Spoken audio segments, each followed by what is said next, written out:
Competition अगर जीतना है तो रणनीति बनाओ, युद्ध बहादुरी, स्ट्रेटजी। शॉर्टकट तो नहीं है, स्मार्ट कट है। बहुत सारे लोग सिर्फ पीसीएस की परीक्षा देते हैं, बहुत अच्छी बात। आप नीट की परीक्षा दे रहे हो, बहुत अच्छी बात है। कंपटीशन और एजुकेशन को डिफरेंशिएट कर दो, दोनों को साथ लेके मत चलना, नहीं तो हमेशा परेशान रहोगे। तो कंपटीशन, जब आप आईएएस की तैयारी करने आ रहे हो, नीट की तैयारी करने जा रहे हो, आईआईटी की तैयारी करने जा रहे हो, तो सबसे पहला काम, जैसे अगर आप आईएएस की तैयारी करने जा रहे हो, दो चीजें लो पहले। एक महीना ये काम कर डालो, 50% तुम्हारी तैयारी हो जाएगी। और नहीं हुई तो ये बगल कानपुर में है, हर महीने आते हैं।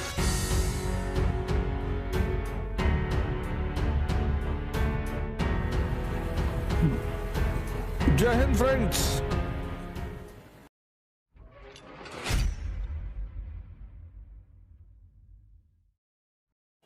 अब आज की शाम जिन 3-4 मुद्दों पे मैं बोलूंगा, उसमें से सबसे पहला मुद्दा है एजुकेशन। आप देखो अभी कोटा में छोटे छोटे बच्चे सुसाइड कर रहे हैं। आपने तो समाचार पत्र पढ़ा होगा, न्यूज़ देखी होगी। शिक्षा स्ट्रेस देने के लिए नहीं है, शिक्षा प्रेशर देने के लिए नहीं है, शिक्षा अहंकार पैदा करने के लिए नहीं है, तो फिर शिक्षा है किस लिए? सबसे पहला मुद्दा यह कि शिक्षा है किस लिए। एक बार महाकवि कालिदास जी एक गांव से गुजर रहे थे, यात्रा पे थे, तो प्यास लगी उन्होंने घर का दरवाजा खटखटाया, तो उसमें से एक बुजुर्ग महिला निकली। उन्होंने कहा, माता जी मुझे प्यास लगी है। तो उस बुजुर्ग महिला ने कहा कि बिल्कुल मैं आपको पानी देती हूं, पिलाती हूं पानी। आप हैं कौन? उन्होंने कहा, मैं पथिक हूं, यात्री। तो बुजुर्ग महिला मुस्कुराई, उसने कहा, यात्री? यात्री दुनिया में सिर्फ दो हैं जो दिन रात चलते रहते हैं, एक सूर्य और एक चंद्रमा। तुम दिन रात चलते हो तो तुम यात्री तो हो नहीं। बोले, माता जी मैं मेहमान हूं। बोले, मेहमान? मेहमान भी दो ही लोग हैं, एक धन और एक जवानी।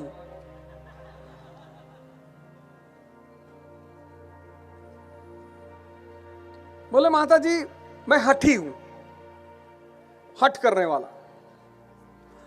बोली, बेटा हठ भी दो ही लोग करते हैं, एक बाल एक नाखून, कितना भी काटो आना ही है। कालिदास जी ने कहा, माता जी मैं मूर्ख हूं। बोले, नहीं नहीं बेटा, मूर्ख भी दो लोग होते हैं, एक राजा जो अपने चाटुकारों की ही सुने और जनता की भलाई पर ध्यान न दे, और एक उसके बेवकूफ दरबारी जो राजा को हमेशा खुश करने के फिराक में लगे रहते हैं।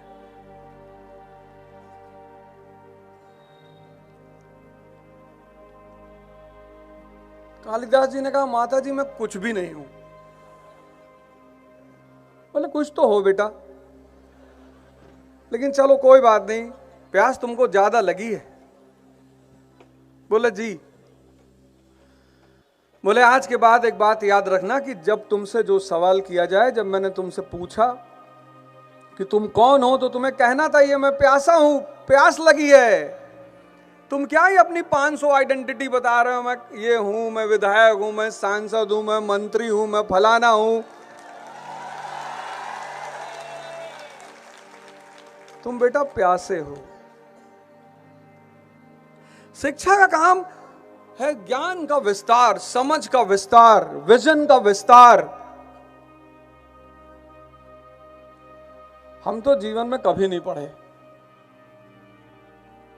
12th तक।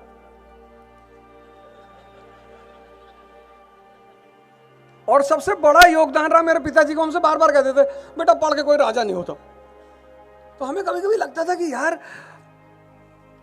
ये कैसे पिताजी हैं यार, क्योंकि मैं बाकी लोगों को देखता था अपने बच्चों को मारते हुए, कोई आईटी की तैयारी कर रहा है, कोई पीएमटी कर रहा है, पढ़े जा रहे हैं, डॉक्टर बनेंगे। मैं कहता था फिर क्या करोगे? मेरे पिताजी ने मुझे मारा नहीं कभी, और पढ़ाई के लिए तो बिल्कुल नहीं मारा।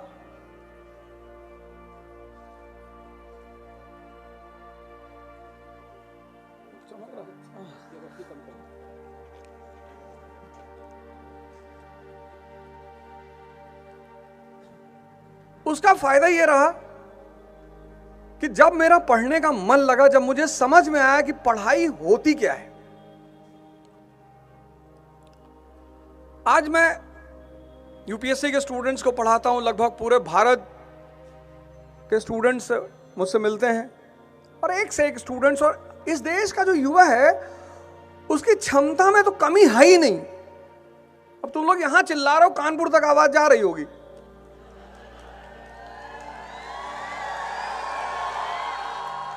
नहीं, अब इलाहाबाद कवर करने चक्कर में मत पड़ो, 80 किलोमीटर का दायरा बहुत है।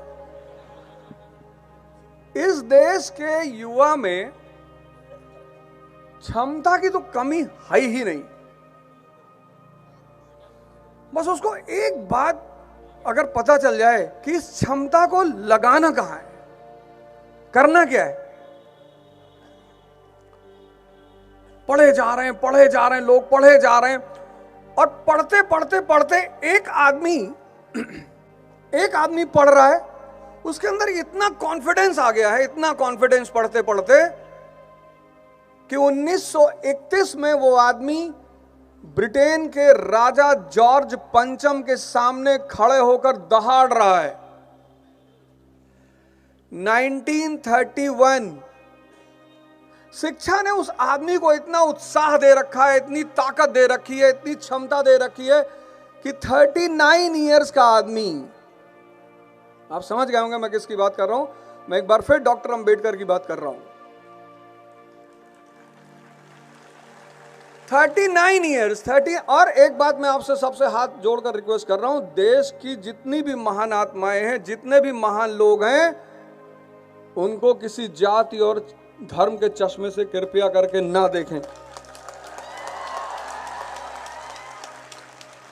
अगर आपने ऐसा किया ना तो आप बहुत सारी चीजों से वंचित। मैं आपको शिक्षा की ताकत बता रहा हूं कि एक आप हैं जो बोलने से घबरा रहे हैं, किसी से बात करने से घबरा रहे हैं, एक वो आदमी 1931, 39 इयर्स, 39, ब्रिटेन का राजा जॉर्ज पंचम, ब्रिटेन का प्राइम मिनिस्टर रैमसे मैकडोनाल्ड, और वो आदमी खड़ा होकर बोल रहा है।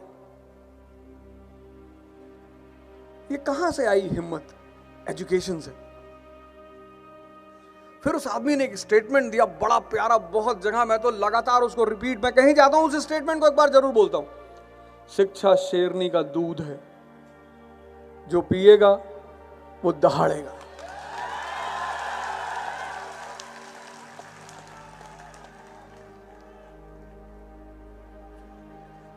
पीछे वाले लगता है लखनऊ तक भेजने के चक्कर में। अरे कानपुर बहुत है भैया, कानपुर तक जा रही बहुत है। हाँ हाँ बता रहे। शिक्षा अगर तुम्हें शक्ति ना दे, शिक्षा अगर तुम्हारे अंदर सेवा का भाव ना पैदा करे, शिक्षा अगर तुम्हें डिसिप्लिन, अभी हमारा पुलिस प्रशासन यहां बैठा है और सब यहां शिक्षित बैठे हैं। इस पुलिस प्रशासन को तो इस बात का एहसास होना चाहिए कि यहां सारे शिक्षित लड़के बैठे हुए हैं, हमें कुछ करने की जरूरत ही नहीं है। यह है शिक्षा। शक्ति देती है शिक्षा, संस्कार देती है शिक्षा, साहस देती है शिक्षा, उत्साह देती है शिक्षा, विजन देती है शिक्षा, देखने का दायरा। शिक्षा एक शक्ति है।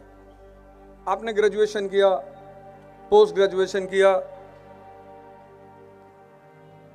10th किया, 12th किया, 15 16 साल लोगों ने पढ़ाई की। साइंस पढ़ा आपने, हिस्ट्री वगैरह तो हमारे देश में पढ़ाते ही नहीं, 10th तक पढ़ाते हैं बस। और वो भी 10th तक टीचर बोलता है कि भैया देखो रट लो, इतिहास पढ़ के कोई राजा नहीं बनता, मतलब इतिहास पढ़कर किसी को नौकरी नहीं मिलती। ये एक बहुत अच्छी बात कहते हैं टीचर, क्योंकि इतिहास पढ़ के लोग राजा ही बनते हैं। ह्यूमैनिटीज का जो सब्जेक्ट है वो एनालिसिस का सब्जेक्ट हमारे देश में नहीं पढ़ाते। 10th तक सबको डॉक्टर बनना है, सबको इंजीनियर बनना है, सबको 10th तक क्लियर हो जाता है कुछ ना कुछ बनना है, बस इसीलिए वो पढ़ते हैं।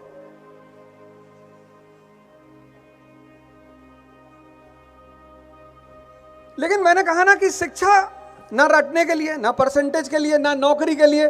शिक्षा है इस दिमाग, ये जो तीसरी आंख है इसको खोलने के लिए। आराम से आराम से आराम से। एक सेठ जी और उनकी वाइफ डिस्कस कर रहे थे कि भैया देखो लड़के की शादी करनी है, तो सेठ जी ने कहा देखो हम गांव की लड़की से शादी करेंगे, गांव की लड़की बहुत शांत और अच्छी होती। सेठानी ने कहा नहीं, हम शहर की लड़की से करेंगे। दोनों लोग झगड़ा करने लगे, तो बोले अच्छा करते हैं, बारी बारी से टेस्ट कर लेते हैं कहाँ की लड़की से करना है। तो पहले दोनों लोग गांव गए, तो सेठ जी ने गांव में जो लड़की देखी उससे कहा कि बेटा एक मैंगो शेक ले आओ। तो लड़की ने मैंगो लिया, तावे पे सेका और ला के सेठ जी के सामने रख दिया। कहा सेठ जी मैंगो शेक।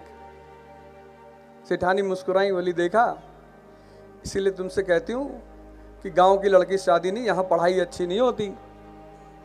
सेठ जी ने कहा ठीक है चलो शहर की भी लड़की देख लेते हैं।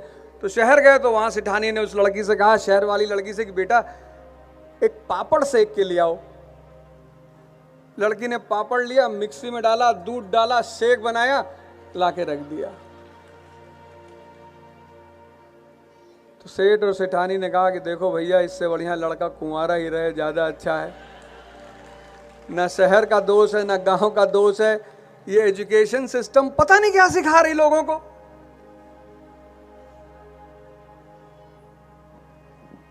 सबसे बड़ी बात जो इस देश में घट रही है वो ये है, जिस मिशन पर मैं काम कर रहा हूं, कि इस देश में शिक्षकों को सम्मान होना ही चाहिए सरकार की तरफ से। सरकार की तरफ से पिछले 2 साल से मैंने ये मुद्दा उठा रखा है कि सरकार की तरफ से जितने भी स्कूल के टीचर हैं, स्कूल जो लोग स्कूल में पढ़ा रहे हैं, उनको एक स्टेटस तो मिलना ही चाहिए। शिक्षक की सबसे बड़ी आवश्यकता क्या है? सम्मान। तुम्हारा टीचर बाजार में मिला, तुम गए उसका पैर छू लिया, उसके बाद तो 58-60 ऐसे खड़ा हो जाता है तुरंत जाके वो।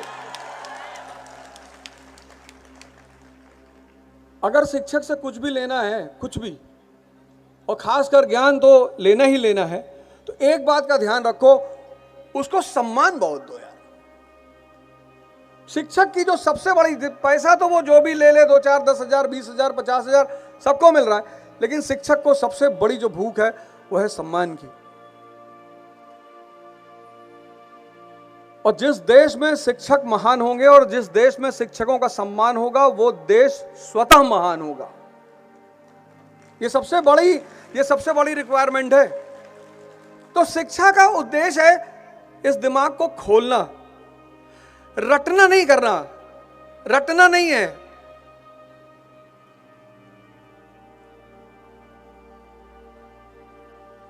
कितने लोग आईएएस की तैयारी करने आते हैं, इलाहाबाद आते हैं, कानपुर आते हैं, दिल्ली आते हैं, 4-4, 5-5, 6-6 साल तैयारी करते हैं।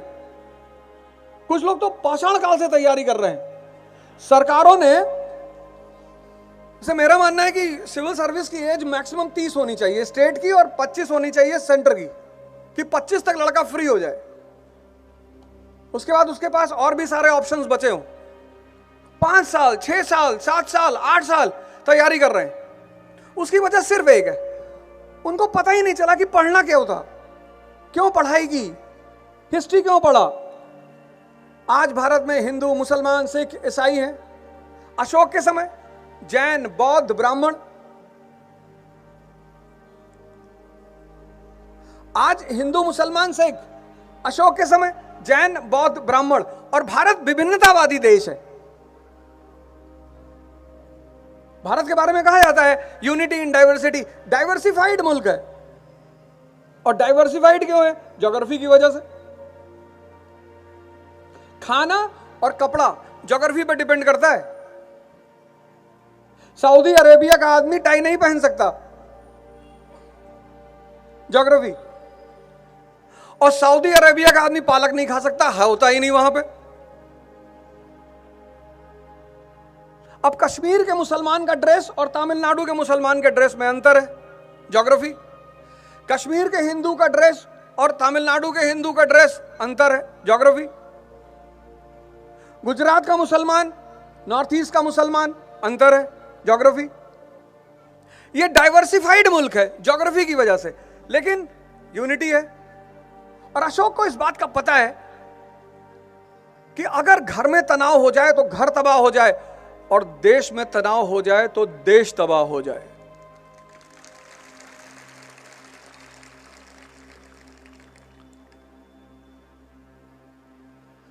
तुम वैसे बहुत सारे लोग, अगर घर में तनाव होगा तो तुम देखो तुम्हारी पढ़ाई पे, तुम्हारे व्यक्तित्व पे, सब पे असर पड़ रहा होगा। और वो प्राचीन काल का शासक सम्राट अशोक, तब तो राष्ट्र है ही नहीं, वो प्राचीन काल का शासक सम्राट अशोक, वो एक नीति लेकर आ रहा है, धम्म की नीति। और धम्म की नीति में वो क्या कह रहा है? सार वृद्धि। मतलब प्रत्येक व्यक्ति को, हर व्यक्ति के धर्म की जो आधारभूत बातें हैं उसे जाननी चाहिए। आज न हिंदू मुसलमान के बारे में जानता है, न मुसलमान हिंदू के बारे में जानते हैं, और सब एक दूसरे पे कमेंट कर रहे हैं। किसी को भी किसी के धर्म पर कमेंट कभी नहीं करना चाहिए।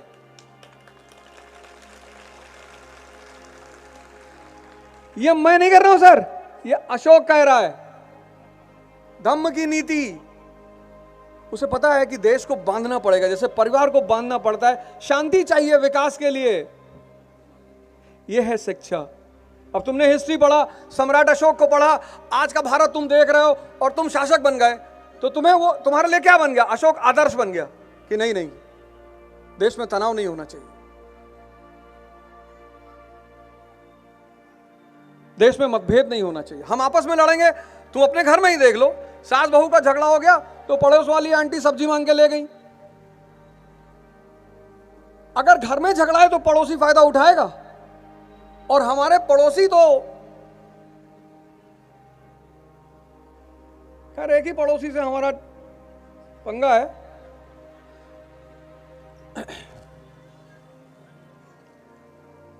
इसलिए इतिहास को पढ़ना है कि इस विभिन्नतावादी देश को पहले कैसे चलाया, अशोक ने कैसे चलाया, चंद्रगुप्त मौर्य ने कैसे चलाया, हर्षवर्धन ने कैसे चलाया। तो जैसे इन लोगों ने चलाया ऐसे हमें भी चलाना है। इतिहास पढ़ने का यह उद्देश्य है। कहते हैं प्रेजेंट एंड पास्ट। इतिहास अब हमारे यहां कैसे पढ़ते? कहते रट लो। और हमारे पास लोग आते हैं, खासकर जब अपनी तरफ के लोग आते हैं, ऐसे ऐसे सवाल पूछते हैं, ऐसे ऐसे। सर हुमायूं का नाना सैटरडे को कौन सी ड्रेस का कपड़ा कौन सी रंग का ड्रेस पहनता था? मैंने कहा यार ये तो नहीं पता। और क्वेश्चन अगर पूछ ले और टीचर ना बता पाए तो स्टूडेंट के चेहरे पे जो मुस्कान आती है, अरे बाप रे बाप, कि फंस गए ना मास्टर, बहुत लल्लन टॉप पे बोल रहे थे।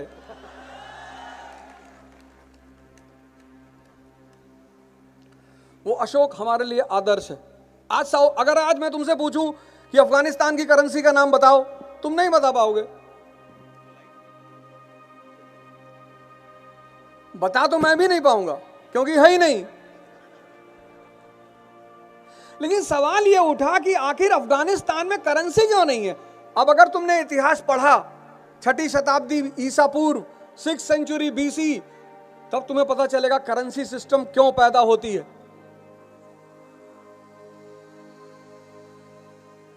कौन है करेंसी सिस्टम की मां? मुद्रा अर्थव्यवस्था की मां कौन है? नगरीकरण, अर्बनाइजेशन। जहां शहरी अर्थव्यवस्था होगी वहां मुद्रा अर्थव्यवस्था होगी, दोनों एक साथ ही रहेंगे। यह समझ दे रहा है इतिहास। 6ठी शताब्दी BC, मौर्य काल, सती प्रथा है ही नहीं। सती प्रथा भारत में कब है? गुप्तोत्तर काल में। शुरू कब से हो रही है? गुप्त काल से। 510 एरन इंस्क्रिप्शन।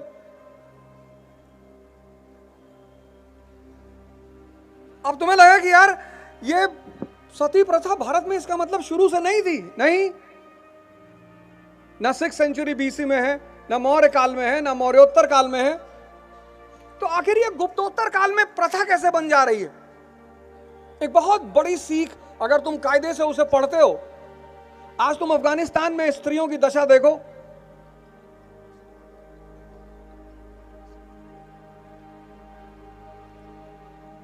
आज अगर तुम अफगानिस्तान में स्त्रियों की दशा देखो तो उसकी मुख्य वजह क्या है? इकोनॉमी। सामाजिक स्वतंत्रता कैसे मिलती? आर्थिक स्वतंत्रता से।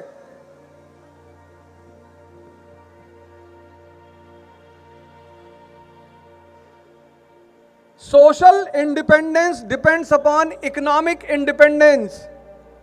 वो मौर्य काल की जो स्त्रियां हैं, मौर्य काल में भारत का सबसे बड़ा निर्यात है मसाला, और मसाले के बाद दूसरा सबसे बड़ा निर्यात है कपड़ा, और कपड़ा बुनने का एकाधिकार किसके पास? महिलाओं के पास। यानी स्त्रियों की अर्थव्यवस्था में अहम भूमिका है। तो जब स्त्रियों की इकोनॉमी में अहम भूमिका है तो इसका मतलब उनकी आर्थिक स्थिति अच्छी है। तो जब आर्थिक स्थिति अच्छी है तो सामाजिक स्थिति अच्छी होगी कि नहीं होगी? बिल्कुल होगी।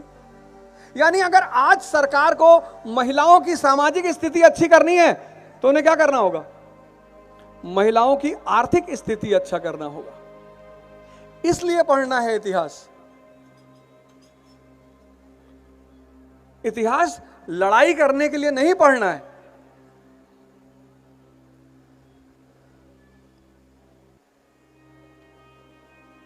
सीखना है।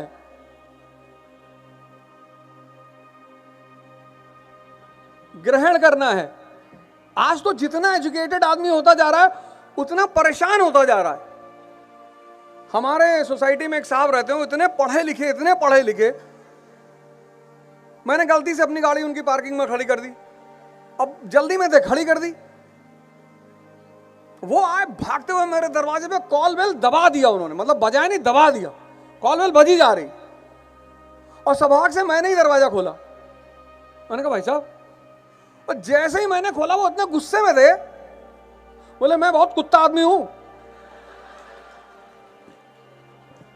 लाल एकदम गुस्से से कांप रहे थे। मुझे हंसी आ गई।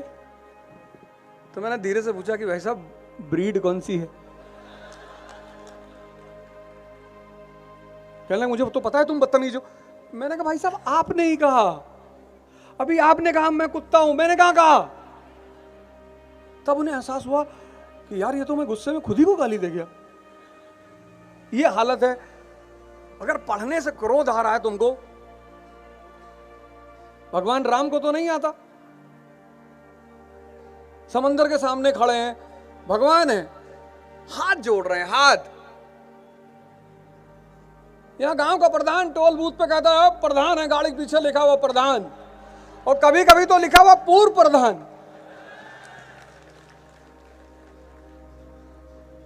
वो नाहक में भगवान थोड़ी है। 3 दिन हाथ जोड़ रहे हैं, 3 दिन, 3 घंटे नहीं, 3 दिन।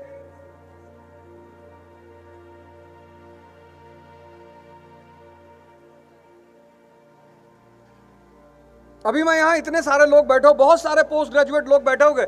अगर मैं तुमसे पूछूं कि भारत में किस घटना ने भारत को एक राष्ट्र बनाया, तो शायद ही इतनी भीड़ के, युवाओं की भीड़ में कोई हाथ उठा के बताएगा कि मैं बताऊंगा भारत को किस घटना ने राष्ट्र बनाया।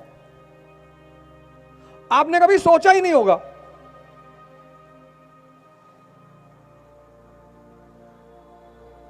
है कोई सूरमा जो बता दे कि भारत की 19वीं शताब्दी के उत्तरार्ध में किस घटना ने भारत को राष्ट्र बनने में अहम भूमिका अदा की?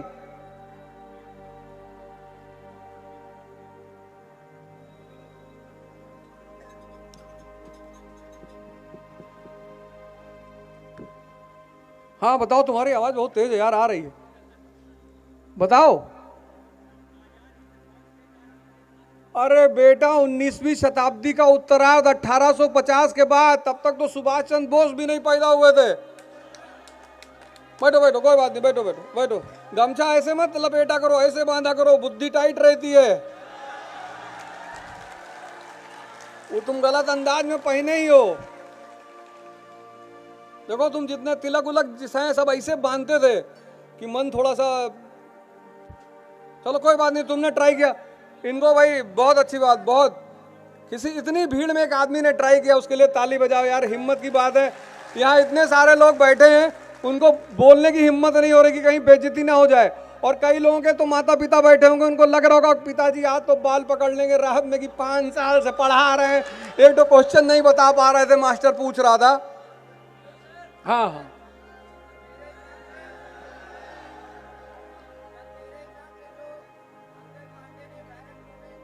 नहीं बेटा नहीं, तुम्हारे माँ बाप तो नहीं है यहाँ। बैठो बैठो बैठो बैठो, कोई बात नहीं, बैठो,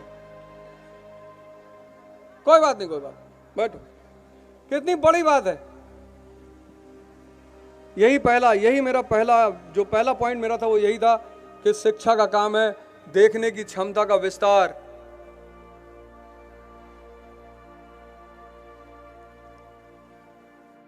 तो शिक्षा का काम है तुम्हारे विजन को बढ़ाना। वो जो एग्जाम लेते हैं कंपटीशन, सेकंड पॉइंट में उसी पे आ रहा हूं। ये जो कंपटीशन लेते हैं ये आपके विजन को चेक करते हैं, उस पे आप कभी ध्यान ही नहीं देते हो। इस बार का आईएएस का प्रीलिम्स का पेपर देखा, पूरा न्यूज़पेपर का पेपर, पूरा न्यूज़पेपर का। उनको पता है इस देश का लड़का न्यूज़पेपर पढ़ता नहीं, और उत्तर भारत का तो बिल्कुल नहीं पढ़ता। और उत्तर भारत के न्यूज़पेपर की अपनी अपनी न्यूज है। साउथ के न्यूज़पेपर तो चलो ठीक है, उनकी अलग न्यूज है। उत्तर भारत के न्यूज़पेपर को उनकी तो अपनी न्यूज है। वो भी बेचारे क्या करें, जो जनता की मांग है वही वो छापेंगे। अब फ्रंट पेज पे छाप दिया, 5 बच्चों की मां प्रेमी के साथ फरार।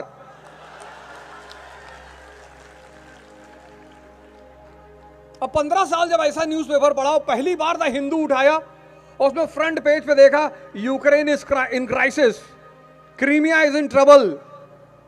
क्रीमिया क्रीम बनाता क्या यार, पता ही नहीं। यहां कितने लोग बैठे होंगे, यूक्रेन और रूस का युद्ध चल रहा है पिछले 2 साल से। यहां कितने लोग बैठे होंगे जिनको आज तक नहीं पता होगा कि रूस की किस नीति की वजह से यह युद्ध चल रहा है। यहां बहुसंख्यक युवा बैठे होंगे, मैं दावे के साथ कह सकता हूं आपने कोशिश नहीं की होगी, जिनको यह पता ही नहीं होगा कि ये जो यूक्रेन और रूस का युद्ध चल रहा है ये किस वजह से चल रहा है। रूस की कौन सी नीति है जिसकी वजह से यह युद्ध चल रहा है। तो आप मेहनत बहुत करते हैं, बहुत। मैं तो कह रहा हूं ना, मैं पूरा भारत को देखता हूं पढ़ते हुए, पढ़ा रहा हूं मैं। जितनी मेहनत इस तरफ का लड़का करता है, कानपुर, इलाहाबाद, गोरखपुर, प्रताप, ये सब जो लड़के मेहनत करते हैं उतनी मेहनत कहीं कोई नहीं करता, लेकिन रिजल्ट फिर भी कम आता है। क्योंकि रावण को सब जगह मार रहे हैं, उसका सर काट रहे हैं बार बार, पर वो सर काटने से थोड़ी मरेगा। युद्ध की अपनी एक नीति है। तो पहली चीज कायदे से पढ़ो, और दूसरी चीज एजुकेशन और कंपटीशन दोनों अलग अलग चीज है। तुम दोनों को एक साथ लेके चलते हो। तो पहली गलती तो तुम ये करते हो कि तुमने कायदे से पढ़ा ही नहीं। पढ़ा बहुत, ये तो मैं एक्सेप्ट करता हूं, बहुत पढ़ा। हमारी तरफ का लड़का 10 घंटे बैठ जाएगा तो बैठा ही रहेगा। 10 घंटा, 12 घंटा, 14 घंटा पढ़ रहे हैं लड़के बैठ के, रिजल्ट क्यों नहीं आ रहा है? क्योंकि शिक्षा और एजुकेशन में डिफरेंस, शिक्षा और कंपटीशन, एजुकेशन और कंपटीशन।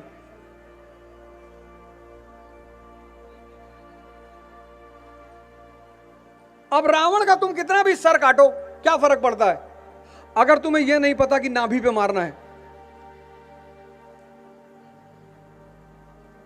भाई अर्जुन जब आईएएस की परीक्षा देने गए और सिलेबस देखा उन्होंने, बोले इतना बड़ा सिलेबस, भीष्म पितामह हिस्ट्री,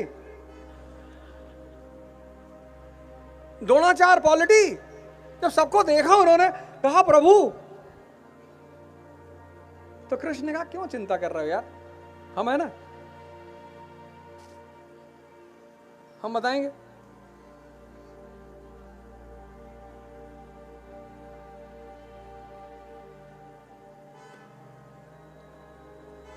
हम सब अर्जुन ही हैं, हम सब, और सब इस जीवन के महाभारत में उलझे हुए हैं, और सबको एक गुरु चाहिए।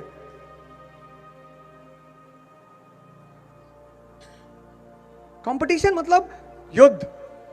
आप कॉलेज में हो, आप ग्रुप बनाते हो, गैंग बनाते हो, पार्टी करते हो, बहुत अच्छी बात है कॉलेज में, और होता क्या है, सबकी तमन्ना होती कॉलेज जाना, सबकी।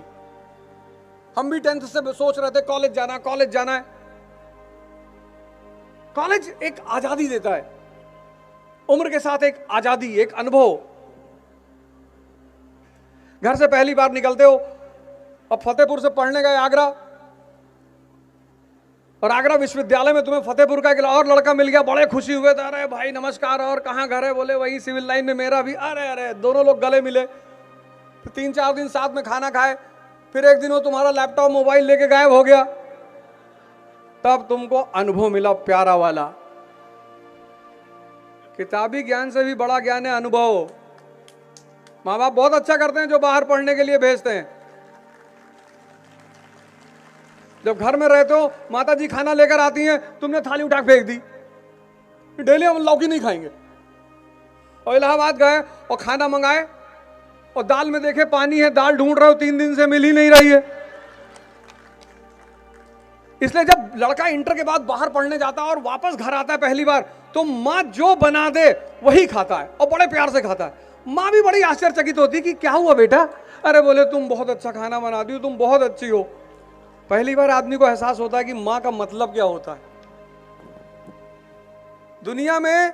और खासकर हम लोग जितना ज्यादा अपने माँ बाप को ग्रांटेड लेते हैं, उतना दुनिया में कोई नहीं लेता। और तुम भगवान अगर कभी देखोगे तो माँ बाप के रूप में ही देखोगे। मैं तो देख लिया, मेरे अटेम्प्ट खत्म हुए, मेरे साथ सिर्फ 2 लोग खड़े थे, उसमें एक मेरे पिताजी थे और हमेशा खड़े रहे।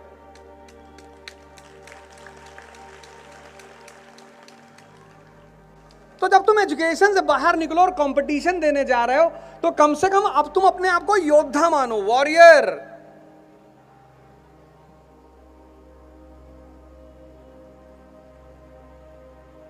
तुम वही तरीका पढ़ने वाला जो कॉलेज का था, वही तुम यहां लगा रहे हो।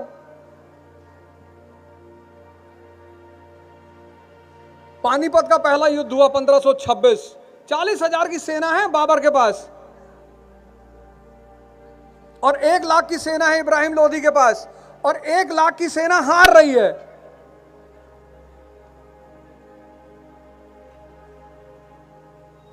और बाबर जीत रहा है। क्यों? युद्ध की स्ट्रेटजी।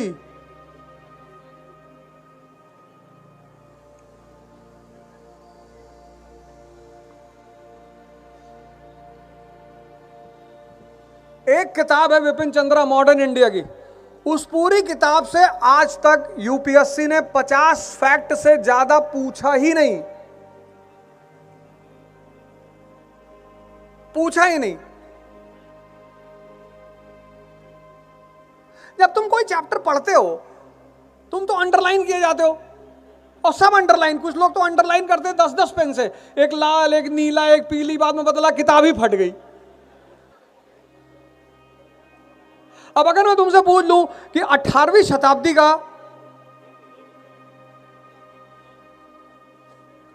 आउटस्टैंडिंग शासक कौन है, आउटस्टैंडिंग, उसके जैसा कोई है ही नहीं 18वीं शताब्दी, तो भी यहां बहुसंख्यक लोग बैठे हुए नहीं बता पाएंगे।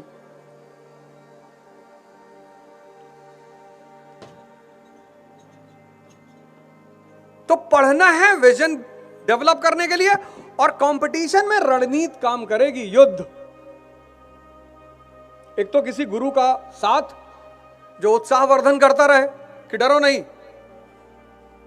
और यहां जितने गार्जियन बैठे, मैं सबसे रिक्वेस्ट एक बात करना चाहता हूं कि अगर आपके घर में आपके लड़के कंपटीशन दे रहे हैं, तो कृपया करके उन पर दबाव ना बनाएं, क्योंकि परीक्षा प्रतिस्पर्धा अपने आप में एक बहुत बड़ा दबाव है।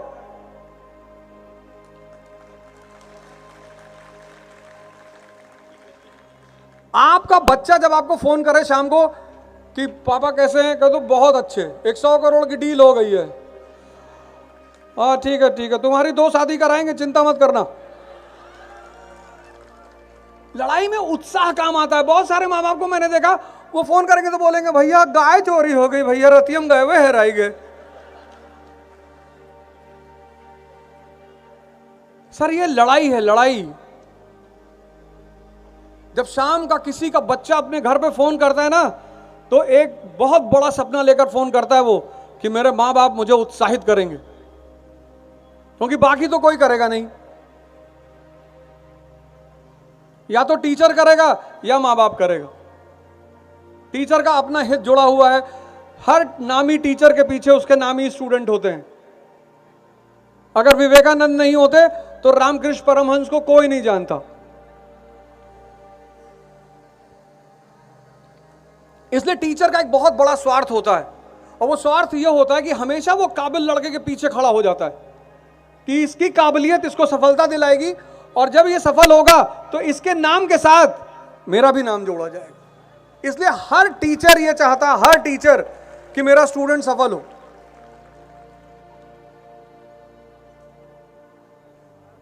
तो कंपटीशन, जब आप आईएएस की तैयारी करने आ रहे हो, नीट की तैयारी करने जा रहे हो, आईआईटी की तैयारी करने जा रहे हो, तो सबसे पहला काम, जैसे अगर आप आईएएस की तैयारी करने जा रहे हो, दो चीजें लो पहले, एक मेंस का अनसॉल्व और एक प्रीलिम्स का।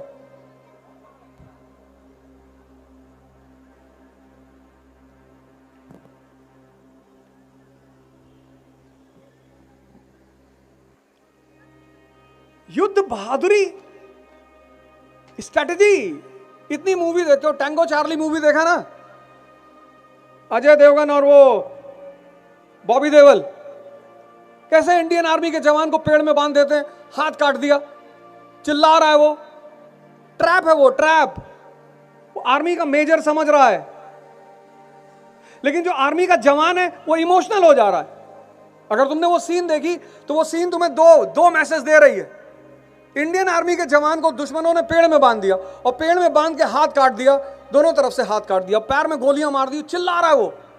अब तुम देखो उस सीन को, वहां पे एक आर्मी का मेजर है और एक आर्मी का जवान है, और जवान इमोशनल हो जा रहा है, कह रहा मेरे बेटे जैसा ये, मैं इसको ऐसे घुट घुट के मरते हुए नहीं देख सकता।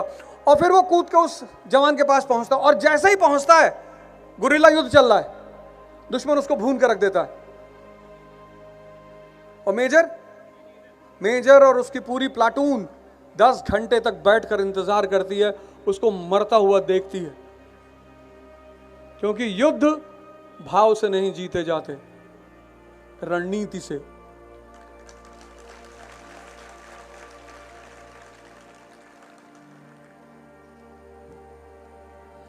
तुम अगर मूवी ही कायदे से देख लो, मूवी, वो भी तुम कायदे से नहीं देखते। किताब पढ़ना तो चलो, और एक बीच में एक खासकर युवाओं से अपील है कि भैया अगर हो सके तो मोबाइल को डाइवोर्स दे दो। मोबाइल को डाइवोर्स दे दोगे तो पत्नी और पति को देने की नौबत नहीं आएगी।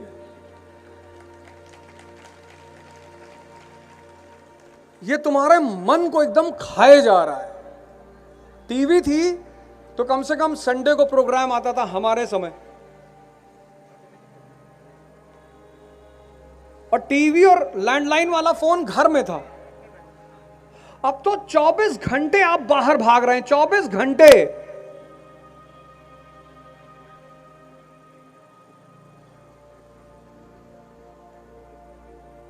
जब पढ़ाई करो, ध्यान करो, पूजा करो, मोबाइल बंद करके रख दो। और एक नंबर ऐसा रखो जो सिर्फ मां बाप के पास रहे, कि वो जब चाहे तब तुम्हें फोन कर ले। बाकी, क्योंकि अजीब विचित्र लोग हैं ना, 2 बजे रात में एक साहब हमको फोन करते हैं, सो रहे हो? मैंने कहा नहीं, खेल रहे हैं, आओ।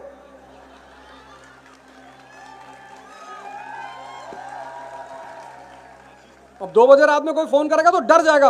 कुछ टाइम पीरियड ऐसा होता है, अगर उस वक्त किसी का फोन बज रहा है तो आप डर जाओगे। जैसे सुबह 5 बजे किसी का फोन बज रहा है, आप डर जाओगे कि कोई घटना तो नहीं घट गई। 2 बजे रात में फोन बज रहा है तो आप डर जाओगे। 1 बजे के बाद और 7 बजे तक अगर फोन घनघनाएगा तो एक बार डर पैदा होगा कि यार कोई कुछ घटना तो नहीं हुई। आप मजबूरी में उठाओगे।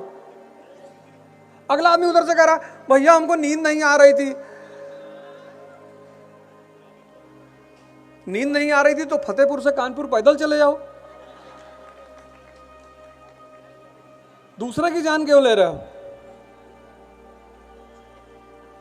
अनसॉल्व ले लो, अनसॉल्व। कंपटीशन अगर जीतना है तो रणनीति बनाओ। अब एजुकेशन में, बीए में तुम्हें यह सोचना है कि हिस्ट्री क्यों पढ़नी है, लेकिन जब आईएएस की परीक्षा दोगे तब तुम्हें यह निकालना है कि हिस्ट्री में क्या पढ़ना है। फर्क हो गया दोनों में। वही हिस्ट्री जब तुम बीए में पढ़ रहे हो तो तुमको क्या सोचना है कि हिस्ट्री क्यों पढ़नी है, लेकिन वही हिस्ट्री जब तुम आईएएस में तैयार कर रहे हो तो कॉन्सेप्ट बदल गया कि हिस्ट्री में क्या पढ़ना है।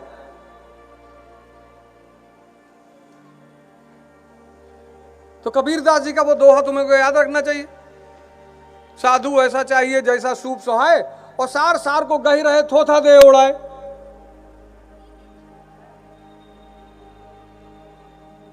और ये तुम्हें बताएगा कौन? ये कोई बताए ना बताए, तुम सिर्फ मान लो तुम चैप्टर पढ़ रहे हो गांधी, पिछले 10 साल का क्वेश्चन निकाल के ग्राफ बना लो।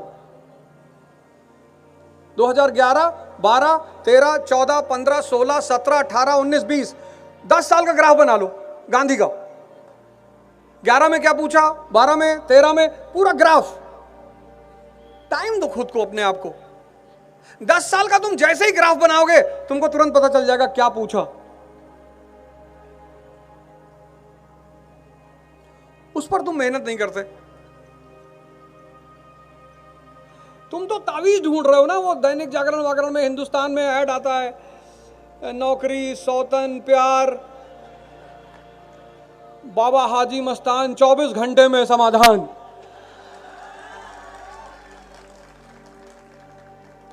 अगर ऐसा होता तो भगवान राम को 14 साल जंगल में थोड़ी रहना पड़ता।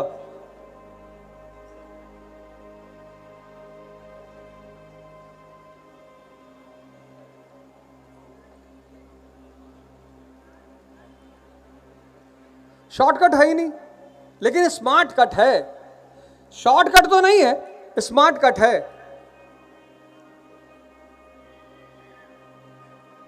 आईएएस का, पीसीएस का, जैसे बहुत सारे लोग सिर्फ पीसीएस की परीक्षा देते हैं, बहुत अच्छी बात है। आप नीट की परीक्षा दे रहे हो, बहुत अच्छी बात है। कंपटीशन और एजुकेशन को डिफरेंशिएट कर दो, दोनों को साथ लेके मत चलना, नहीं तो हमेशा परेशान रहोगे।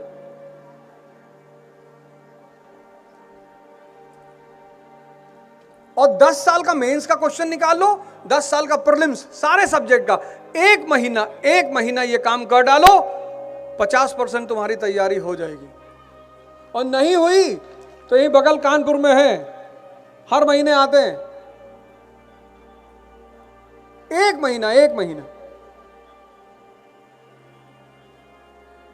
महीना सिर्फ ये काम कर लो कि सिलेबस सामने रखो, अनसॉल्व्ड मेंस का, अनसॉल्व प्रीलिम्स का, सॉल्व ले लो प्रीलिम्स का, और चैप्टर वाइज सारे क्वेश्चंस की फाइल बना लो, और 50% तुम्हारी लड़ाई आसान हो जाएगी। अब तो तुम्हारे जमाने में सबसे अच्छी बात पता क्या है? YouTube पे एक से एक टीचर आ गए हैं पढ़ाने के लिए, और अच्छा पढ़ा रहे हैं। कितने सारे टीचरों के लेक्चर फ्री पढ़े हुए हैं। हमारे जमाने में तो ऐसी कोई सुविधा थी नहीं, लेकिन YouTube भी बहुत आराम से।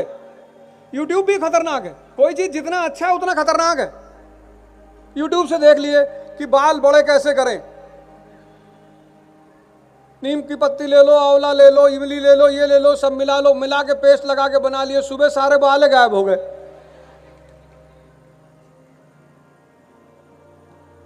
आज जो युवाओं में हार्ट अटैक हो रहा है उसकी सबसे बड़ी वजह क्या है?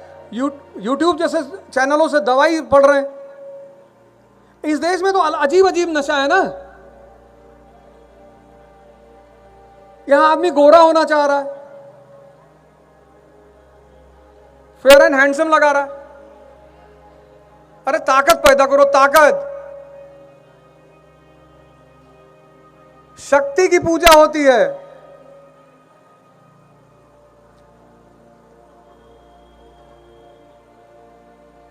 अगर गोरा होना इतनी बड़ी चीज होती तो भगवान अपने आप को गोरा करके ही पैदा होते। भगवान कृष्ण भी तो काले हैं।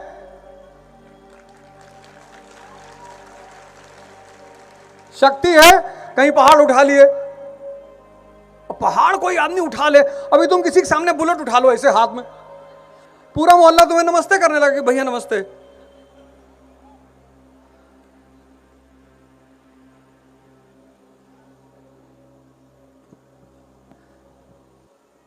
कंपटीशन को कंपटीशन की तरह देखो, रणनीति बनाओ, रणनीति। सीमित किताबें, सीमित।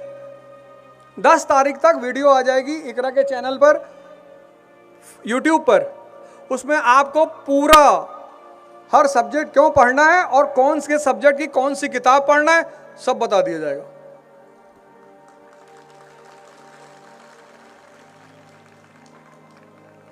आराम से तैयारी करो। तैयारी 2 साल की होती, मैं बता दे रहा हूं, कोई कुछ भी कहे, तैयारी 2 साल की होती है।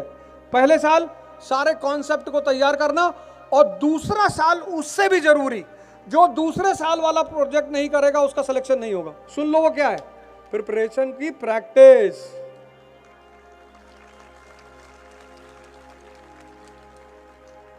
ये तुमको आज तक कोई नहीं, मैं बता रहा हूं, 1 साल तैयारी करो और कोशिश करो ग्रेजुएशन रहते ही एनसीईआरटी का डालो, और देखा देखी मत करो यार। तुम्हारे मन में इच्छा हो रही है, तुमको लग रहा नहीं मुझे करना चाहिए, मैं करूंगा। वैसे तो आईएएस की तैयारी सबको करनी चाहिए, और 2 अटेम्प्ट देने चाहिए बस। पहला अटेम्प्ट हो गया, बहुत अच्छा, बहुत अच्छा, वेरी गुड। नहीं हुआ, दूसरा अटेम्प्ट दे दो। अगर दूसरे अटेम्प्ट में रुकते हो तो फिर कोई ना कोई काम शुरू कर दो। सिर्फ 4 घंटे प्रैक्टिस करने की जरूरत रहेगी, उसके बाद बस। मतलब पिछले 25 साल में मैंने इतने प्रयोग किए। कोई लड़का टीचिंग कर रहा था, कोई डॉक्टर की प्रैक्टिस करने लगा, कोई लॉयर हो गया, और सबका सिलेक्शन हुआ। 10-10 साल मत बैठो। और एक बात, 25 साल उम्र हो जाए ना तो पिताजी से पैसे मत लिया करो, चाहे तुम्हारा बाप अरबपति ही क्यों ना हो।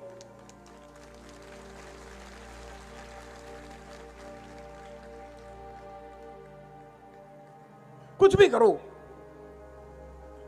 कुछ भी करो। हम तो देखते हैं लंदन में इतने अच्छे अच्छे घर के लड़के मॉल में काम करते हैं, पार्ट टाइम काम करते हैं। मेरा एक आईपीएस है असम कैडर का, वो बेचारा एटीएम में काम करता था, एटीएम में। हमने कहा एटीएम में नौकरी, और जब सिलेक्शन हुआ तब उसने बताया। स्वाभिमान देखो, पहले नहीं बताया कि गुरुजी परेशान है या कुछ नहीं, जब सिलेक्शन हो गया तब उसने बताया। हमने कहा एटीएम में काम किया, कहा सर एटीएम में एसी चलता है सर। तो रात भर बैठ के एसी में पढ़ते थे। यह है दिमाग।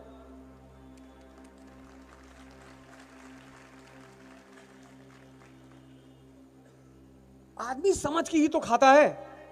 भगवान ने बुद्धि सबको दी, मगर सद्बुद्धि बहुत कम लोगों को दी है।